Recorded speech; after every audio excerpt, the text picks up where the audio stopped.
Bueno, listo.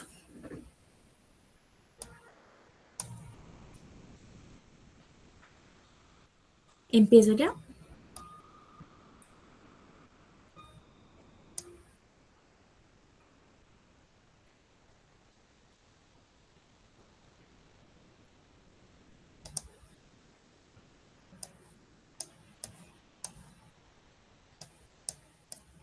Listo, bueno, entonces buenas noches, mi nombre es Alison Cortés, estoy actualmente en 10º semestre, el día de hoy pues les vengo a hablar sobre coxalgia en niños. Bueno, una breve introducción de qué es la coxalgia. Básicamente esta la podemos definir como un dolor referido pues en la articulación de la cadera. Esta es frecuente, siendo hasta un 6% de las consultas pues por un tipo de molestia osteoarticular. Los niños por lo general no siempre van a decir como, ay, me duele la cadera, sino que van a tocarse la rodilla o a tocarse el muslo, pero no necesariamente tiene que ver con esas dos partes. Ahí está el aforismo de que la cadera llora por la rodilla, que como les dije anteriormente, no significa de que sean estas partes las que les duele, sino que al momento de revisar el patrón de la marcha, nos vamos a dar cuenta pues que se trata de la cadera.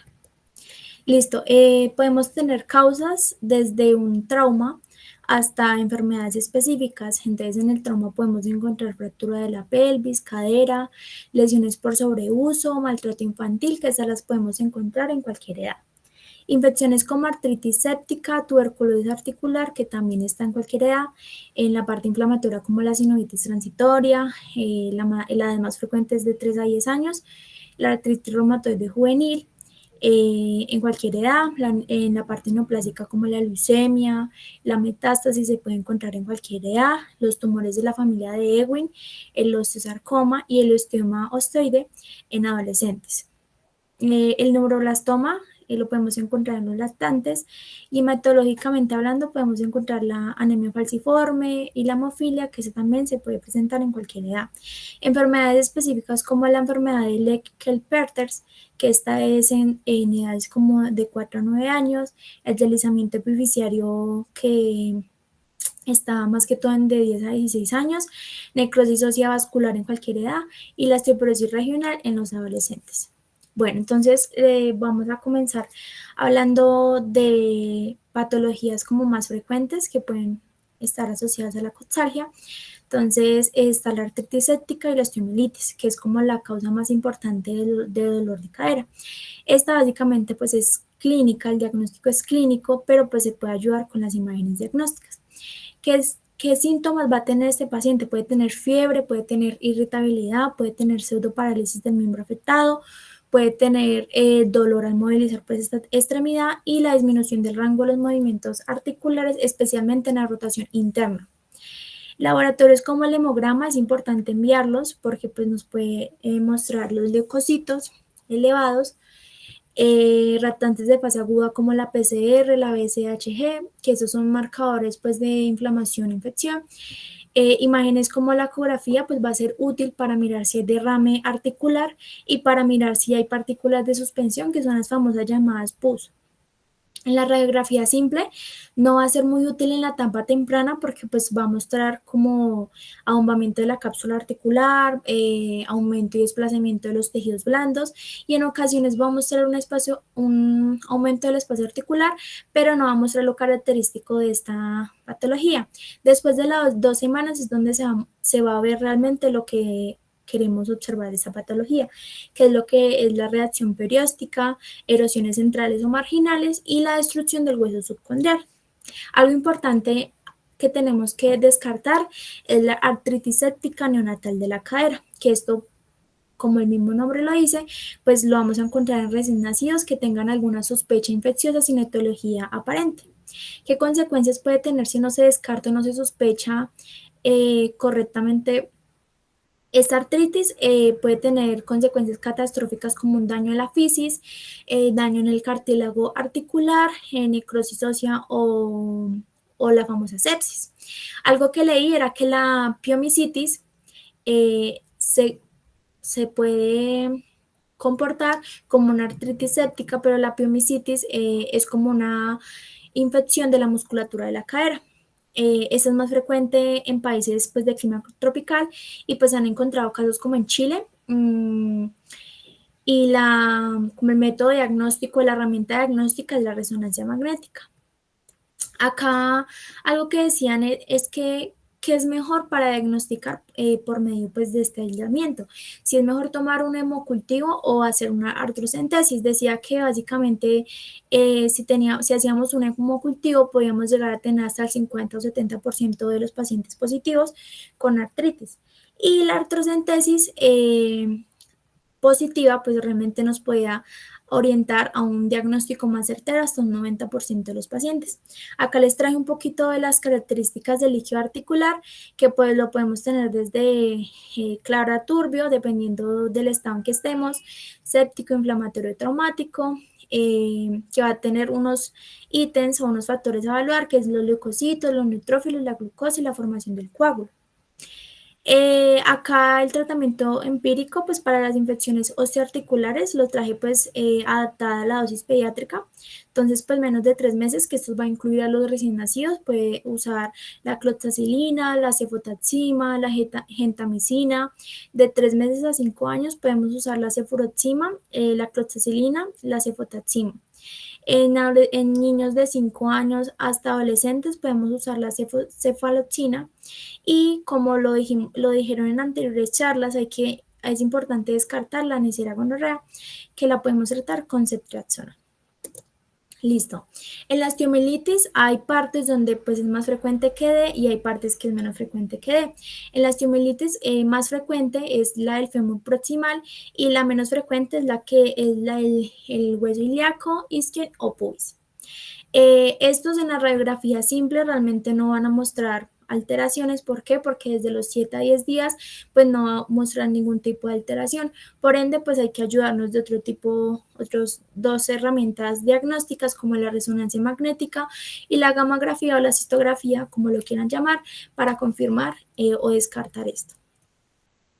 Ahora vamos a continuar con la sinovitis transitoria, que esta es la cosa frecuente de coxalgia en niños de 3 a 10 años de edad. Se dice que cuando se le pregunta a los papás en la historia clínica, dicen que básicamente el niño tuvo algún antecedente de infección del tracto respiratorio superior. Se puede decir que puede ser de una etiología viral. ¿Qué síntomas claves puede llegar a tener? Puede tener impotencia funcional, puede tener la disminución de la movilidad articular, escasos síntomas constitucionales y va a tener menor compromiso del estado general a comparación de una artritis séptica, ¿sí? Porque a veces esos dos los confunden. En el laboratorio pues es importante también un hemograma completo, reactantes de fase aguda como la PCR y la velocidad de sedimentación que van a estar ligeramente elevados porque hay inflamación.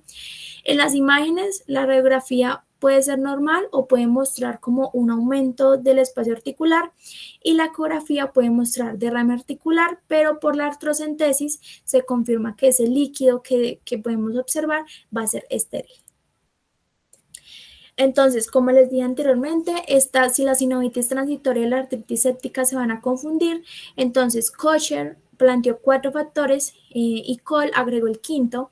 Entonces decía que si tenía alguno de estos factores, pues podría sugerir más un estado de un cuadro infeccioso, o sea, una artritis séptica, a una sinovitis transitoria.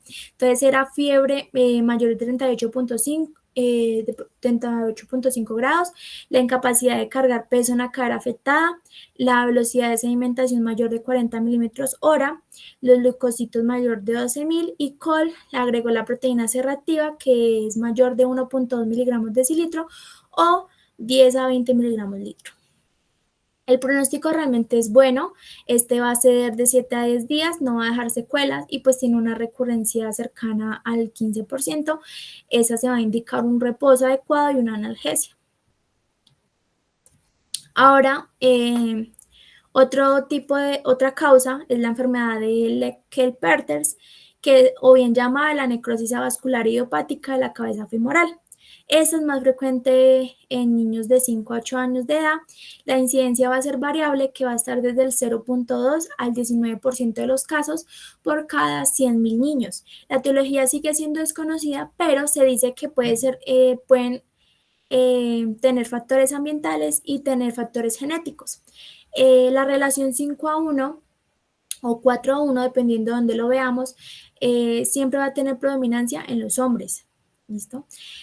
Pueden referir dolor en la cadera, muslo o la rodilla, va a tener un compromiso mayor de la rotación interna y de la abducción y va a tener síndrome de Trendelenburg positivo.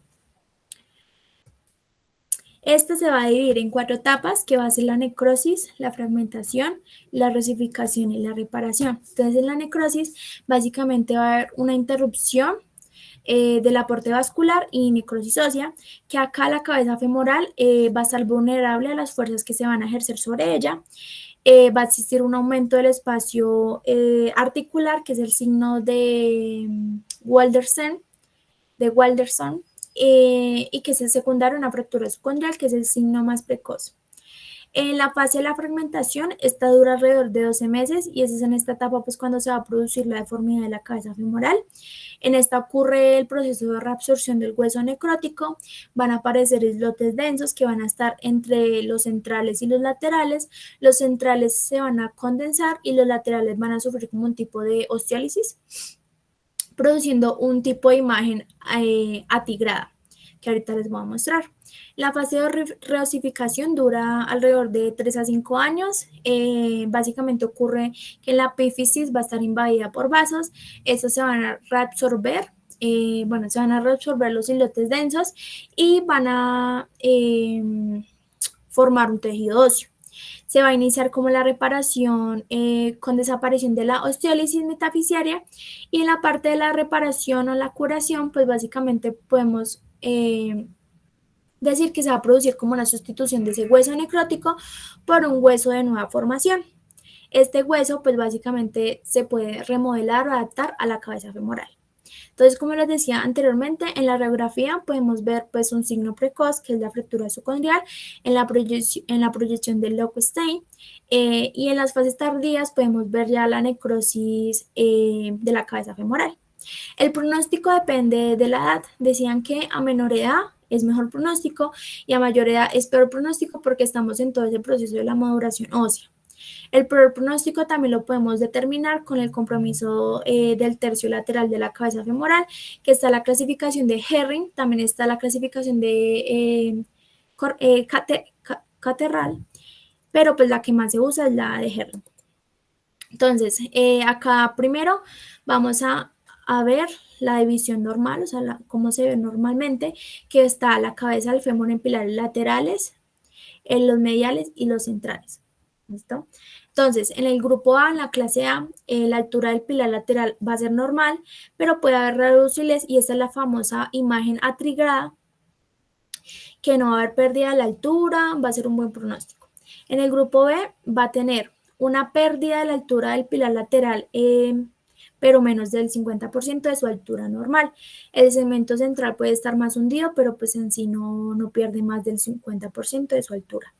En el C va a tener un colapso lateral superior al 50% de su altura normal y los pilares centrales y mediales pues pueden haber perdido su altura normal, pero pues no más que el pilar lateral. Este es un mal pronóstico, realmente los de buen pronóstico se benefician de un reposo absoluto, algunas veces se inmoviliza y los de mal pronóstico pues se van a beneficiar de un tratamiento quirúrgico. El deslizamiento epifisiario femoral, que lo que ocurre acá básicamente es que hay un deslizamiento anterior lateral de la metáfisis sobre la epífisis. Ese es más común en niños de 9 a 15 años de edad. Se dice que es más común en la cadera izquierda, pero pues puede ser en ambas, que es bilateralmente, en el 25% de los casos.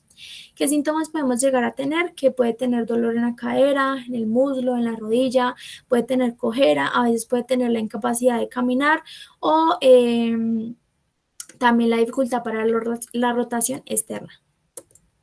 Complicaciones que pueden haber puedes tener la necrosis vascular, la condrólisis, que es muy poco frecuente, pero puede suceder, y estos generalmente se van a beneficiar de un tratamiento quirúrgico para estabilizar la cabeza femoral y prevenir como mayor desplazamiento o deslizamiento. Está la enfermedad de Bank-Neck-Olderberg, que es un proceso benigno que aparece pues, en los niños de 4 a 16 años. Para que me entiendan un poco mejor, la sincondrosis isquiopúbica, en palabras abreviadas la SIP, es una articulación temporal de cartílago que tienen los niños. Es algo totalmente normal, pero lo que no es normal es que tengamos una osteocondritis de la rama isquiopúbica, isquiopubiana. Esto, pues, lo que pasa acá es que es como una afección inflamatoria que rodea la sincondrosis isquiopúdica y generalmente esto causa dolor en el miembro, dolor en la cadera, a veces una limitación para la movilidad, la cojera. En la radiografía simple podemos ver un aumento de la sincondrosis con áreas radiolúcidas y osteolíticas. Y en la resonancia magnética podemos ver cambios en la médula ósea y además las partes blandas perilesionales. La evolución es favorable, puede ser de 2 a 3 semanas con un tratamiento pues, antiinflamatorio y un adecuado reposo.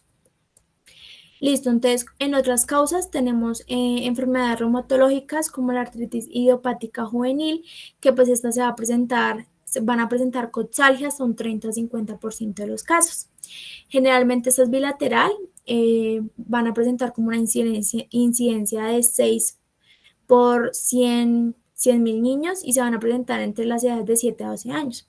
¿Qué va a tener de característica? Que es un dolor matinal que va a disminuir con la actividad.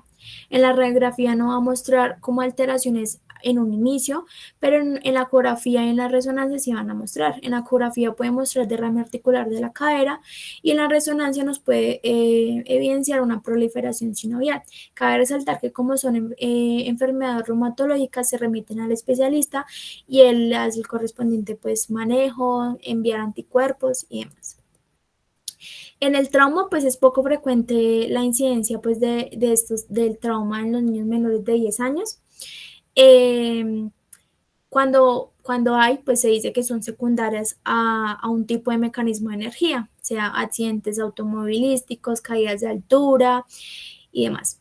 Cuando hay claudicación sin antecedentes, es decir, fracturas incompletas tipo Toulder, que son de la tibia, o fracturas del cuboides, pues realmente no nos podemos quedar ahí porque no son, porque son sin algún trauma aparente. Las fracturas por estrés van a ser pues muy excepcionales en pacientes menores de 10 años, pero las fracturas que son en sospecha de algún tipo de maltrato infantil, que son no accidentales, pues vamos a tener como una presencia de la fractura completa, pero sin ningún mecanismo de energía alta, perdón. Bueno, en los tumores benignos, el tumor más frecuente es el osteocondroma, que ese es el que está compuesto de hueso y cartílago, por eso como lo pueden ver en la imagen, pues parece como un huesito ahí añadido. Otro tipo de tumor posible es el osteoma osteoide, que este es más en adolescentes y más frecuente en hombres, y algo importante que lo caracteriza es que el dolor va a ser con ácido acetilsalicílico y va a tener un dolor nocturno. También en los quistes óseos unicamerales o simples o los quistes óseos aneurismáticos va a tener que en la fractura va a mostrar un hueso patológico sin haber presentado un dolor.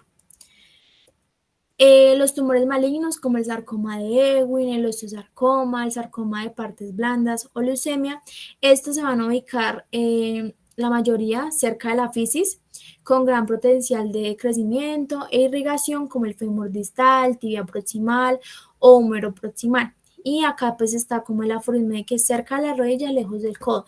Eso significa que la mayoría de estos tumores invaden más que todo la parte de extremidades inferiores, muy poco extremidades superiores. En la radiografía simple es importante pues pedirla de pelvis en 2 planos pues para poder seguir con el manejo o con alguna ayuda que se tenga que solicitar aparte. Ante una lesión sospechosa, pues un tumor, pues se tiene que biopsiar para descartar si es benigno o maligno. Listo. Ahora, el enfoque diagnóstico es súper importante porque primero pues nos ayuda, es como la manera de ir más organizados hacia un posible pues, diagnóstico, valga la redundancia. Primero, es importante descartar patologías que no tengan que ver nada con la parte articular, sea apendicitis, sea torsión testicular Y es una vez descartado eso, básicamente podemos mirar el tipo de dolor, o sea, el patrón de dolor, que hay dos tipos, el patrón mecánico y el inflamatorio. El patrón mecánico básicamente se va a manifestar durante el transcurso del día, este va a estar en la tarde o en la noche, pero se va a mejorar pues con la actividad física y con el reposo.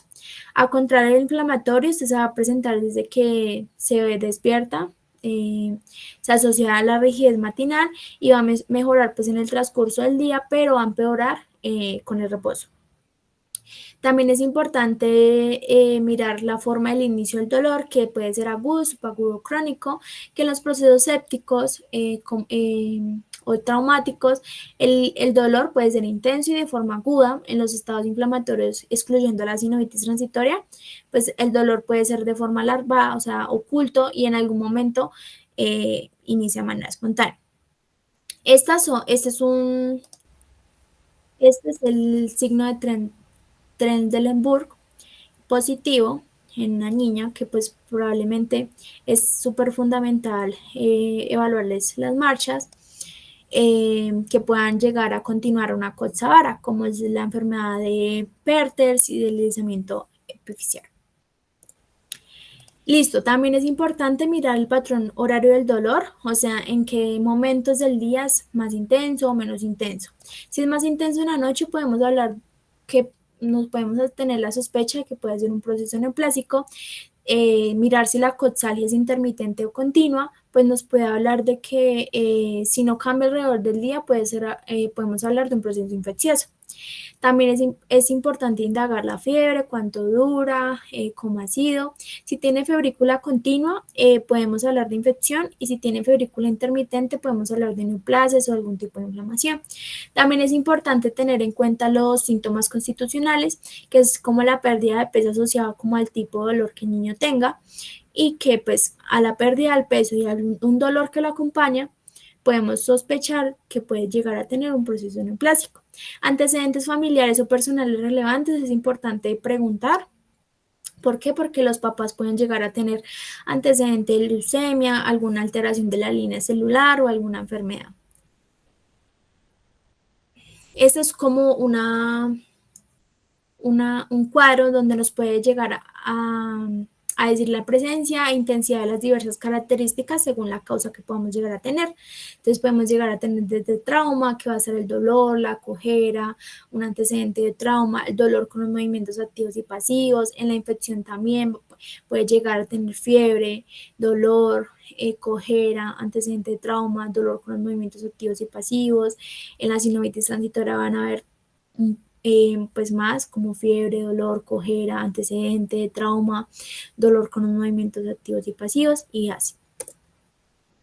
Ahora, en el examen físico es importante primero tener la menor cantidad de ropa en los niños para poder hacerles un examen físico completo, para descartar que no tengan hematomas, equimosis, lesiones de algún tipo de maltrato. Entonces, acá es importante que en los lactantes descartemos la postura antálgica y la pseudoparálisis de la extremidad. Esto pues básicamente nos indica que hay alguna pseudoparálisis de la extremidad teniendo ese tipo de postura, que es en la cadera en flexión, abducción y rotación externa. La evaluación de la flexión y aducción, vamos a ver cómo se ve la normal, o sea, los arcos de la movilidad normal y el arco de la movilidad afectada, que estos se dividen por 3 zonas y pues va a permitir detectar pues cualquier afección coxofemoral de manera precoz. Entonces acá tenemos las 3 zonas, que la zona 1, si el niño si al momento de examinarlo puede tener la movilidad hasta esta zona, pues puede tener los arcos de la movilidad van a estar conservados. Si está desde la zona 2 hasta la 3, si solo puede llegar hasta esta zona, pues va a haber un compromiso articular y los arcos de la movilidad van a estar afectados. En la rotación interna, en decúbito prono, vamos a mirar cómo se ve realmente sin ninguna limitación la cadera, y acá hay una limitación en la cadera derecha, que pues esta nos ayuda a detectar una afección intraarticular, que pues con esta es la rotación interna. En la rotación de la cadera con el miembro inferior en extensión, esta nos ayuda a diferenciar entre la artritis séptica y la sinovitis transitoria, que decía que si tenemos como más probabilidad una sinovitis transitoria, el paciente va a poder lograr como una rotación mayor de 30 grados. La maniobra de Patrick es para mirar si hay un compromiso de la articulación sacroiliaca, ya que pues esta puede también causar un dolor, y esta se evalúa la fricción, abducción y rotación externa, que es la famosa Faber también. En la rotación externa es para mirar si podemos sospechar un deslizamiento epifisiario cuando las radiografía no nos muestre como hallazgos sugestivos a esto.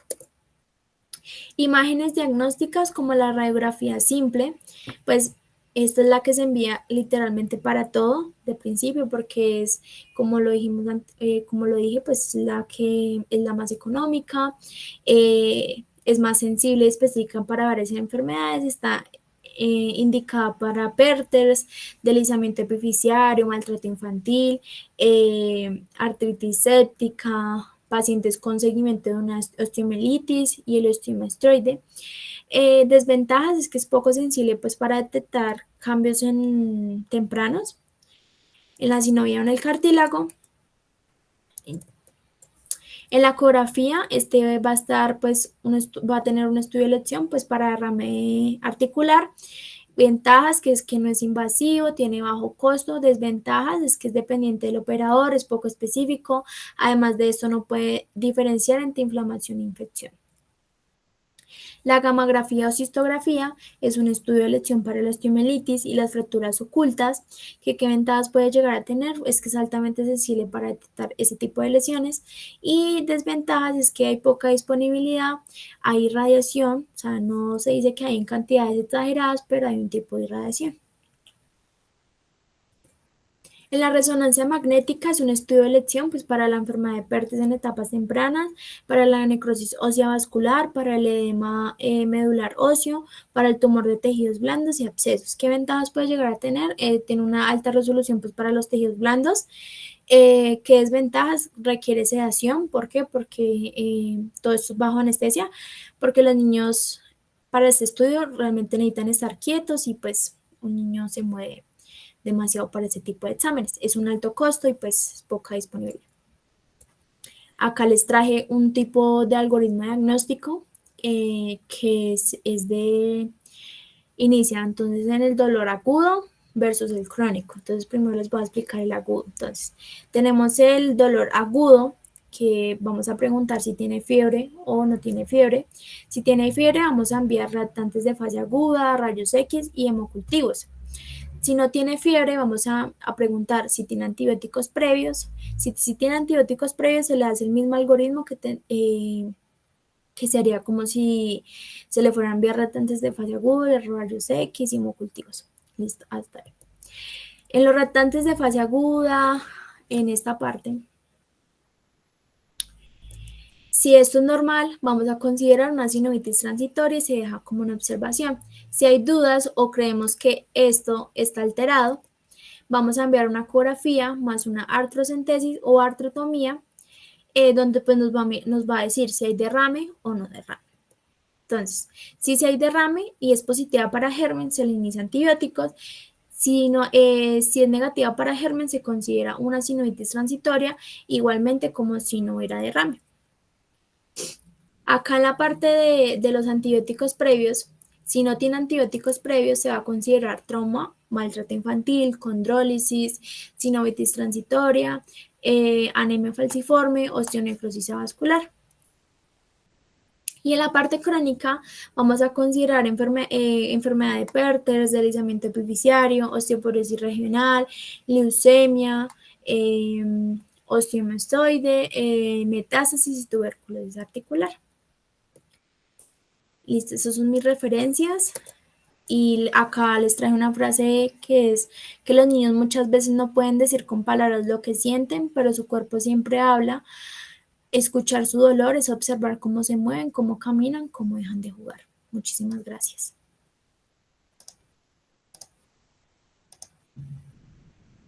Perfecto, Alison, muchísimas gracias. Bastante completa tu presentación, te felicito.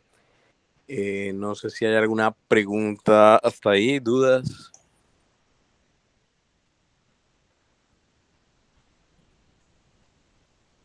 Normalmente, Alison, ¿a dónde cuando una persona, un niño, en este caso que estamos hablando de coxalgias de niños, se queja o tiene dolor de cadera, en qué parte realmente se señala y que le duele? ¿Los niños en qué parte van a decir que le duelen, sí? Sí. Pues en general es la rodilla o el muslo en la parte interna. Uh-huh.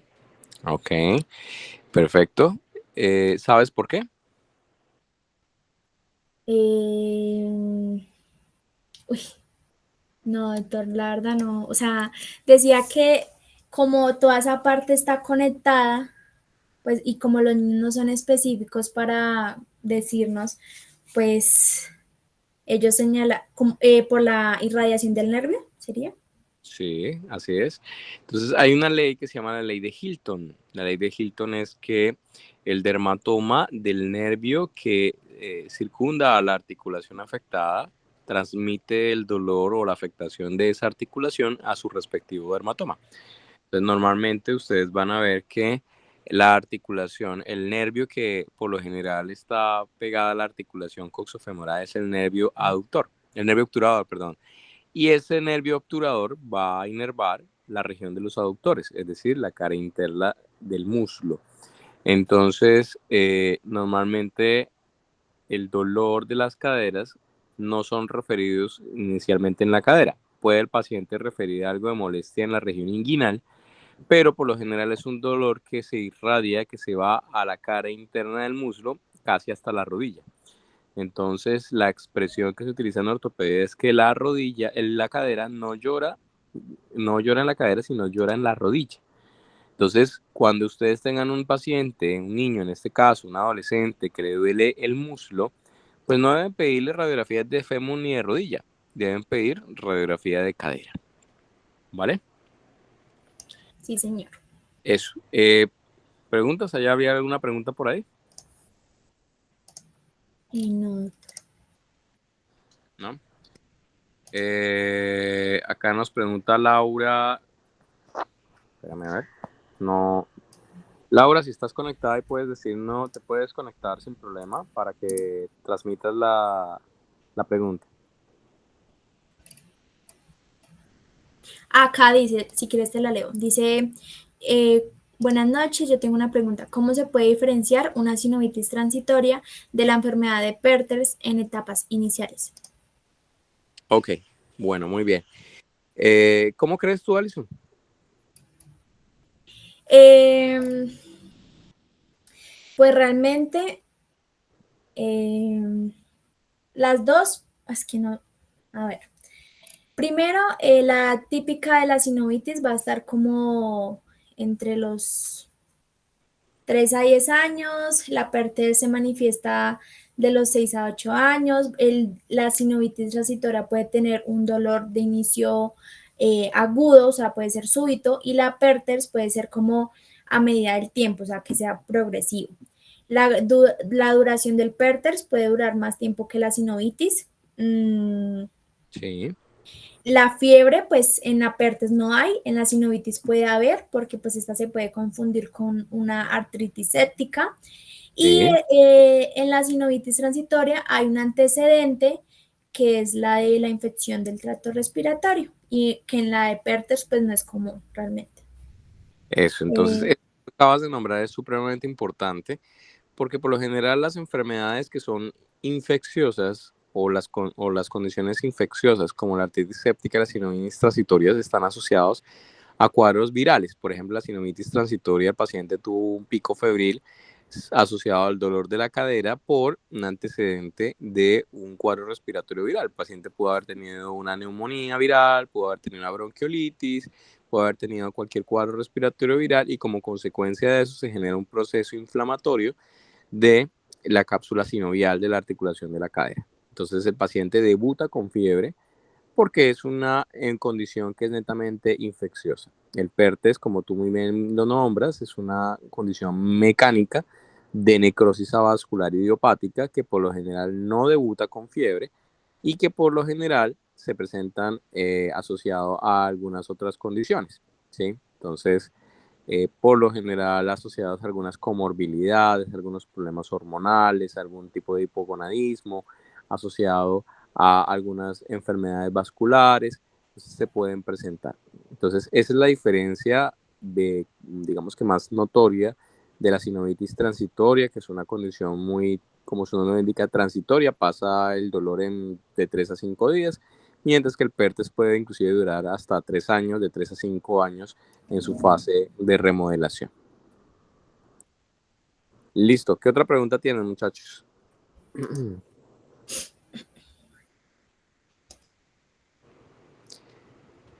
Bueno, ¿qué encontraste tú, por ejemplo, Alison, de cómo puedes tú hacer un diagnóstico temprano de una epifisiolisis o un deslizamiento epifisario capital femoral? Imagínate que te llega un niño adolescente de 12 años con dolor en la cadera. Tú le pides tu radiografía de las caderas, que por cierto es importante siempre tomarla a manera de descartar algunas condiciones. ¿Qué deberías ver dentro de una radiografía en el caso de un paciente con un deslizamiento epifisario que te permite hacer un diagnóstico y descartar, por ejemplo, un PERTES o una artritis séptica o una sinovitis o un tumor de la cadera? ¿Qué podrías ver? ¿Qué leíste con referente al diagnóstico radiográfico del deslizamiento epifisario capital femoral? ¿Qué te serviría? Primero, pues como tú lo dijiste, la radiografía de pelvis en las dos proyecciones, y pues los hallazgos que puedo encontrar es que, si no estoy mal, el ensanchamiento de la fisis, eh, podemos encontrar el signo de 3 to 1 positivo, que es la línea de Klein que no intersecta la epífisis femoral. La resonancia magnética también pues, nos puede ayudar para mirar como edema o cambio o los cambios precoces. No sé, no sé qué más. Ok, bueno, esa parte es muy clave y la idea es que ustedes, creo que cuando ustedes vean en su vida algún deslizamiento epifisario capital femoral, creo que no se les va a olvidar, porque es muy característico el ensanchamiento. Ustedes deben comparar siempre las caderas y por lo general son unilateral. Entonces, si le duele la cadera izquierda, ustedes comparan las caderas, ven cómo la fisis de la cabeza femoral se ve más ensanchada, entonces van a ver como una imagen más negra, a radiolúcida a nivel de la cabeza femoral, en el sitio por donde crece. Eso se nota, el ensanchamiento. Y lo otro es la línea de Klein, que es en una etapa ya de predeslizamiento, y pasan ustedes una línea que continúa por todo el borde del cuello femoral. Esa línea debe cortar la epífisis, debe cortar parte de la cabeza femoral. Entonces hagan el ejercicio, tomen una radiografía, vayan por el borde superior del cuello y esa línea, por toda esa línea debe cortar parte de la cabeza. Si ustedes notan que esa línea no corta la cabeza, que se llama la línea de Klein positiva. Y ese paciente probablemente está en un predeslizamiento o en una etapa inicial del deslizamiento epifisario capital femoral. Esos niños, por lo general, en etapas agudas, no pueden mover la cadera, les genera muchísimo dolor, ¿sí? Y no pueden sobre todo apoyar. Pero obviamente no van a presentar fiebre, ustedes le piden reactantes de fase aguda y son normales, ¿sí? Una cosa muy importante en esos niños, siempre, siempre, por favor, revisen sus genitales.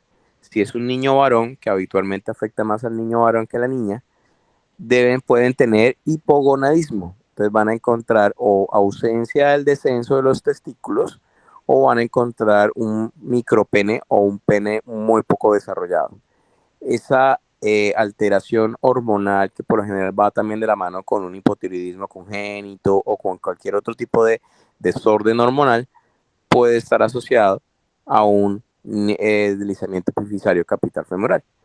Por lo general, esos niños de deslizamiento epifisario capital femoral tienen dos características físicas típicas.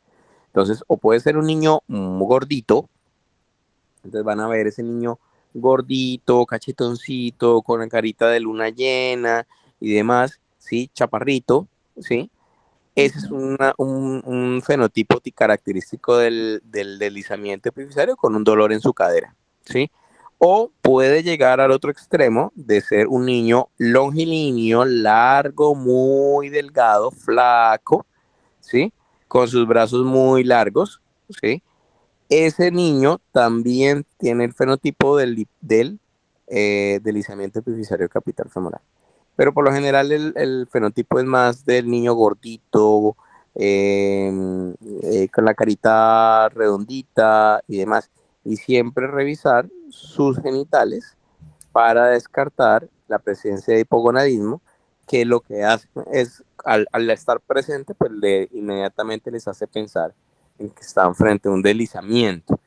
El deslizamiento es una emergencia ortopédica muy grave, porque si ustedes permiten que ese niño, no, se va para la casa y demás, y empieza a intentar caminar o apoyar la pierna, esa cadera se va a mover, se va a deslizar más y se vuelve una catástrofe. Esa cadera se despedaza completamente, se desbarranca, como decimos literalmente o coloquialmente, se desbarranca y termina el paciente teniendo muchísimas dificultades mecánicas, va a empezar a cojear, le va a quedar dolor y va a tener muchas secuelas de su problema. Al igual que el PERTES, por ejemplo. El PERTES también tiene una condición muy de necrosis avascular, donde ustedes tienen que tener algo muy en particular, que es completa restricción de apoyo.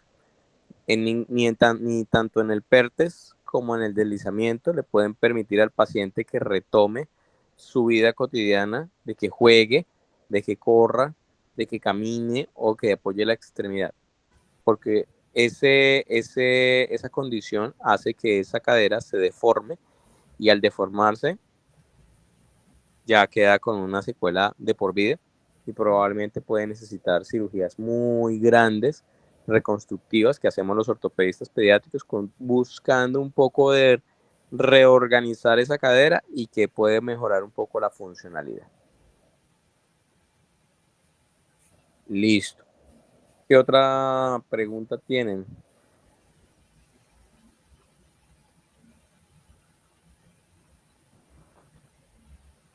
¿Recuerdas, Alison, que era el signo de Trendelenburg? Sí, señor. Pues básicamente es en la marcha cuando hay una debilidad en los músculos del glúteo, Sí, que glúteo medio. exacto, del glúteo medio, que Ujú. básicamente pues al momento del caminar pues van a ejercer toda la fuerza de su cuerpo pues en la que está, ay, ¿cómo la puedo organizar? Eh, Tú le pides al paciente, digamos que vas a examinar el signo de Trendelenburg. Ujú. ¿Qué le pides al paciente que haga primero? ¿Qué tiene que hacer?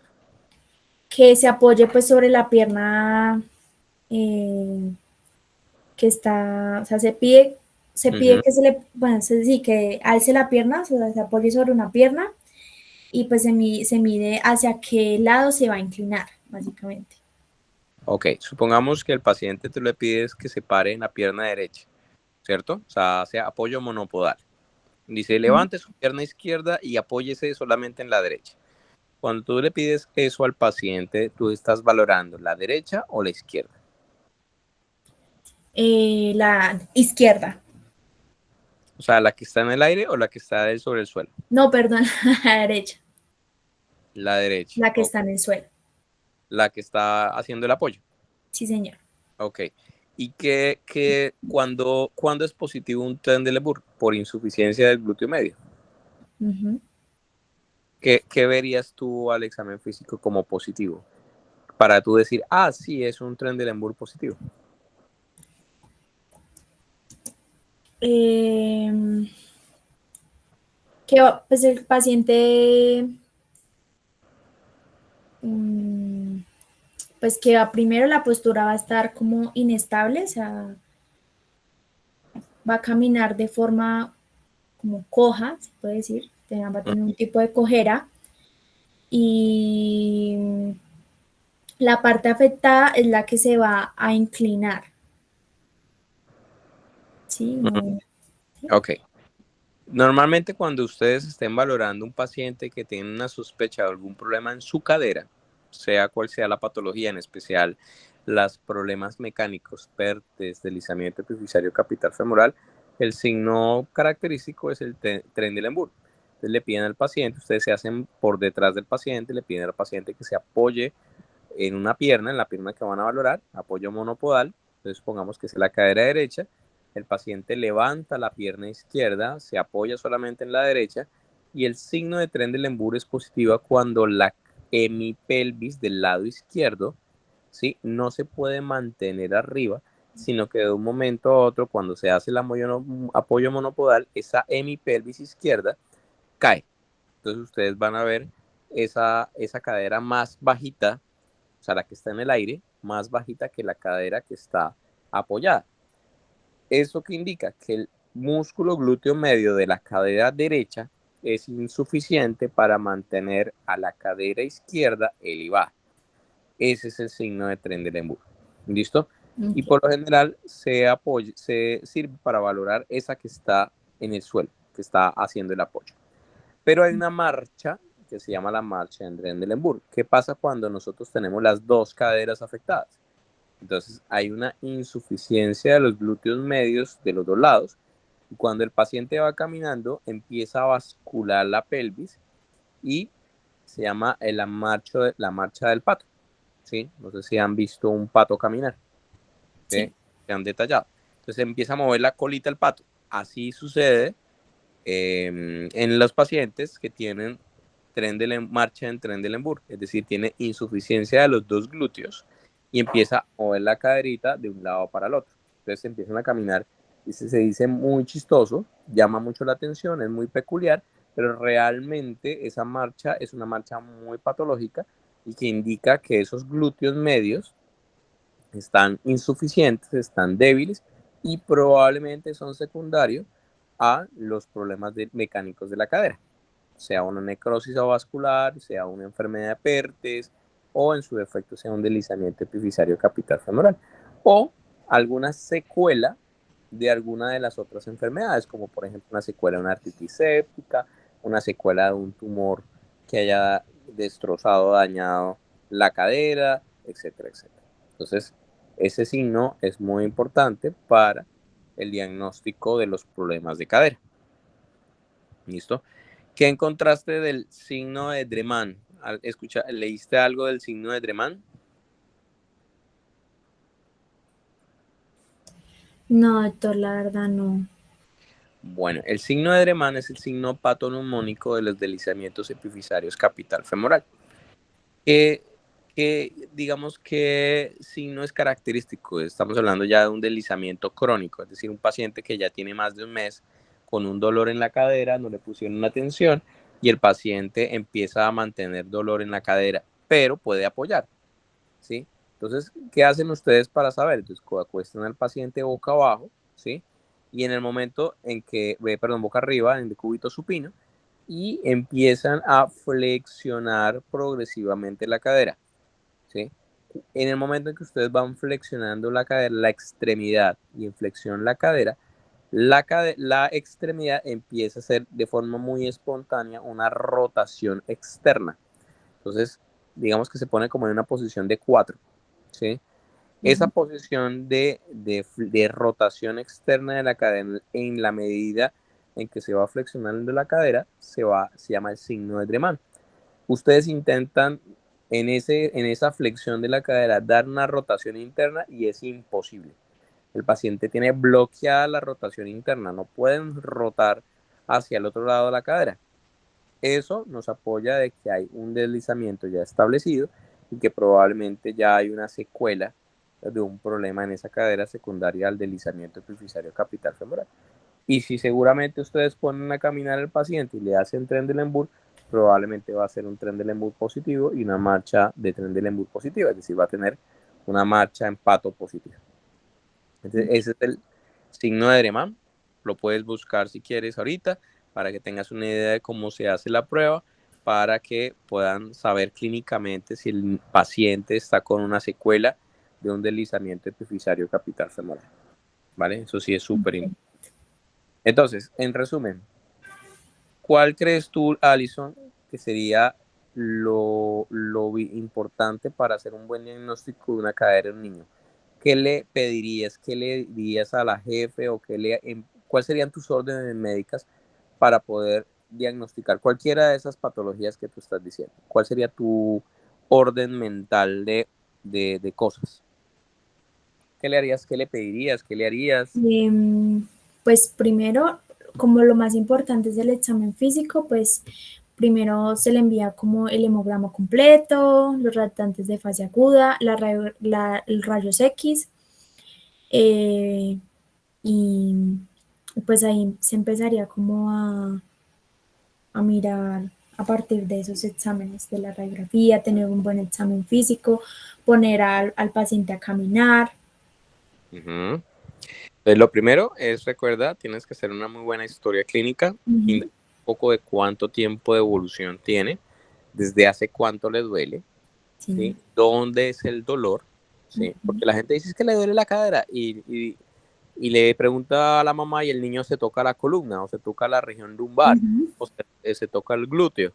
Ahí no duele la cadera. Ese es un dolor referido de la columna, seguramente del coxis o la región lumbosacra o de la articulación sacroiliaca, como lo que tú nombrabas. Un signo del Faber o el signo de sacroileitis positiva para esa zona. Diferente al dolor de la cadera, que es un dolor en la ingle, ¿sí? O el dolor referido hacia el muslo y la rodilla. Es una muy buena historia clínica, siempre indagar. Dentro de la historia clínica tendrías que revisar algo más. En los antecedentes. Ajá, los antecedentes. ¿Qué buscarías tú de antecedentes? Que tenga algún antecedente traumático, infeccioso, también antecedentes de los papás, como artritis. Sí. ¿Qué más? Doctora, mi niño estuvo con bronquiolitis. ¿Será importante? Sí, claro. ¿Por? Porque pues lo podemos asociar como que tuvo un antecedente infeccioso, como un tipo de sinovitis transitoria. Es una sinovitis transitoria y ya vas indagando un poquito más y vas buscando antecedentes. ¿Qué otra cosita de pronto pensarías por lo que hablamos ahorita? ¿Será importante algún antecedente de algún problema hormonal o algo? Sí, lo que tú decías del gonado. Ese, pues, sí, yo creo que es importante. Y en el examen físico nos daríamos cuenta, ¿no? Eso, el hipogonadismo Hipogonadismo. o algún antecedente de algún problema hormonal, sea un problema de tiroides o algún problema de la glándula suprarrenal. Uno indagar, decirle a mamá, el niño sufre de alguna enfermedad, tiene algún problema hormonal, toma alguna medicación. Eso es muy importante para que ustedes se vayan orientando, ¿vale? Entonces es importante. El muy buen examen físico, ver si el paciente puede apoyar o no puede apoyar la extremidad, ¿sí?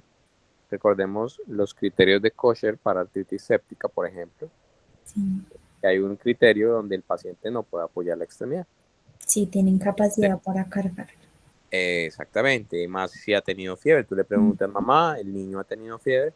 No, es que yo lo he sentido caliente, pero le ha tomado la temperatura. Sí, tenía 38,3 grados de temperatura. Ah, bueno, entonces se ha tenido fiebre.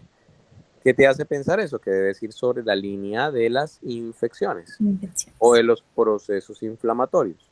Entonces puede ser una artritis séptica, puede ser una TBC articular, puede ser una sinovitis transitoria.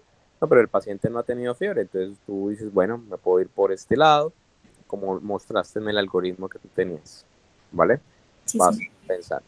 Cuando ya tú tienes eso, haces un muy buen examen físico, mirar qué tan limitado está la cadera, si tiene el signo de Dremann, si tiene el signo de Trendelenburg, si tiene una marcha en Trendelenburg, ¿sí? Si tiene algún acortamiento de la extremidad, importante que le podamos medir las piernitas, mantener siempre ustedes como 1 metro, ¿sí? Nosotros todos los ortopedistas pediátricos o todos los ortopedistas tenemos goniómetros y metros para medir la longitud de las piernas de los pacientes, para mirar que no vaya a tener una pierna más corta que la otra. Eso nos hace pensar que puede haber algo de necrosis avascular o puede haber una luxación o alguna cosa, una fractura, un antecedente de trauma, etcétera, etcétera. ¿Vale? Sí, Arcos de movilidad.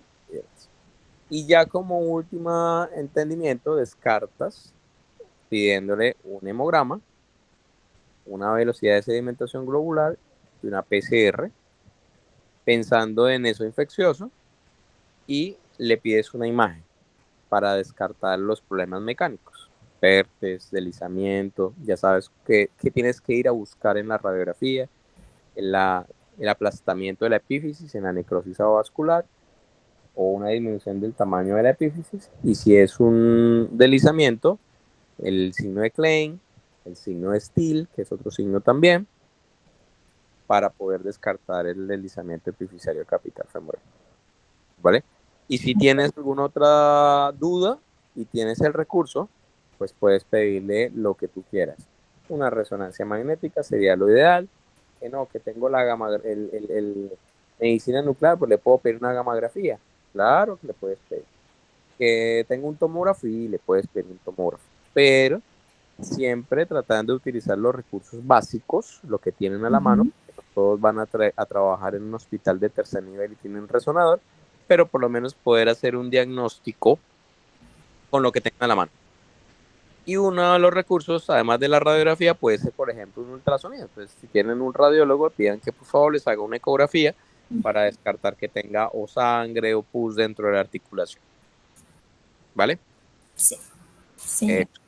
Recomendación final para todos esos pacientes, ¿sí? Tanto el deslizamiento epifisario capital femoral como el PERTES, por ejemplo, restricción completa de apoyo, y el deslizamiento debe ser referido a un hospital donde haya ortopedista pediátrico, ¿vale? Okay. El PERTES de igual manera tiene que ser visto, pero no es tan emergente como para necesitar ser llevado a cirugía.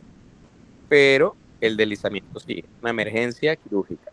Hay que fijar esa cadera porque si no se va a seguir deslizando. Entonces, al igual que la artritis séptica, que es una emergencia quirúrgica, ese paciente se necesita hacerle una artrotomía para hacer una limpieza de esa cadera, al igual que una osteomielitis, que hablaste tú de la osteomielitis periarticular, ¿cierto? Si es un tumor o te sospecha un tumor, una resonancia te da una información, pero también tienen que activarle la línea de cáncer. No sé si conocen este tema, pero se tiene que activar un código, una línea de guía para los pacientes con cáncer. Entonces, esto hay una ficha técnica de la Secretaría de Salud, por ejemplo, en Bogotá, donde el paciente tiene una alta sospecha de algún tumor maligno, un osteosarcoma, un condrosarcoma y demás. Entonces, el paciente no se puede ir para la casa, por supuesto. Debe ser referenciado a un hospital donde haya u ortopedia pediátrica u ortopedia oncológica, en caso que sea un tumor maligno. ¿Vale? Sí, señor. Listo. ¿Preguntas?